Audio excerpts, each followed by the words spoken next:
Newton's law number 1. An object at rest remains at rest, and an object in motion remains in motion at a constant speed and in a straight line unless acted upon by an unbalanced force.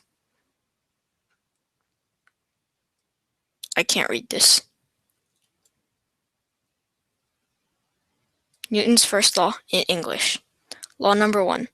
Every body persists in its state of being at rest or of moving uniformly straight forward, except in so far as it is compelled to change its state by force impressed. Newton's first law in simplified English. An object that is moving will, in a frictionless environment, continue to move in a perfectly straight line at a perfectly constant rate until any force acts on it and slows down / speeds up or changes direction. Also, an object that is perfectly still will stay that way unless something comes along and moves it. An object in motion tends to stay in motion.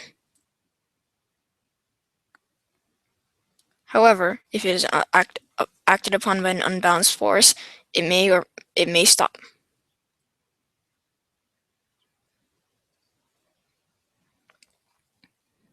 Newton's law number 2. The acceleration of an object depends on the mass of the object and the magnitude and direction of the net force applied.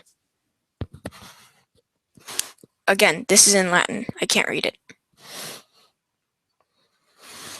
Newton's second law in English.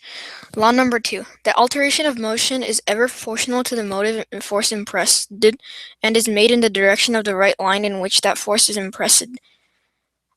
Note, this is the direct translation and is not modernized. Newton's second law in simplified English. The acceleration of an object depends on how much force is applied as well as the mass of the object. A lighter object will accelerate faster and travel further than a heavier one with equally applied force. An object with more force applied will also go further and accelerate faster than the same object with less force.